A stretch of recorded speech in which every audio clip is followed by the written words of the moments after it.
ও সাপ, তুমি এখানে কি করছো? আমি তোমাকে একই কথা প্রশ্ন করতে পারি, তুমি এখানে ঘুরে বেড়াচ্ছ কেন? তুমি কথা বলতে পারো, তা আবার রাংলা। আপনি এত লম্বা এবং পিচ্ছিল, পা ছাড়া নড়াচড়া করতে কেমন লাগে? ওহ, এটা চমৎকার। আমি মাটি জুড়ে চলি, নিবিড় ও মসৃণ মনে হচ্ছে। আমি ঘাসের মধ্য দিয়ে নাচছি। এটা মজার শোনাচ্ছে, কিন্তু আপনি কি কখনো পা ছাড়া হেঁটে ক্লান্ত হন না? না, আমার পেশিগুলি খুবই শক্তিশালী।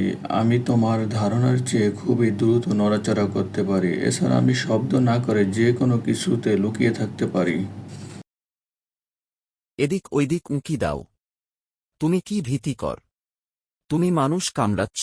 আমি তখনই আক্রমণ করি যখন আমি ভয় পাই, কিন্তু তোমরা দয়ালু ও নরম হও, তবে আমি অন্য প্রাণীর মতোই বন্ধুত্বপূর্ণ। তোমার কোনো বন্ধু আছে? আমরা একা থাকতেই পছন্দ করি, কিন্তু আমরা গাছ, পাহাড় ও বাতাসকে বন্ধু মনে করি। তারা আমাকে সঙ্গ দেয়। এটি চমৎকার। তুমি কি ঘাসের মধ্যে লুকিয়ে থাকা পিঁপিলিকা, তেলাপোকা দেখতে পাও? ও হ্যাঁ, আমি সব ধরনের কীটপতঙ্গ ও গাছপালা দেখি। আমি পৃথিবীকে একটি ভিন্ন রূপে দেখি। আমি যদি তোমার মতো ছিটকে যেতে পারতাম, কিন্তু আমি আমার হাত পাও পছন্দ করি।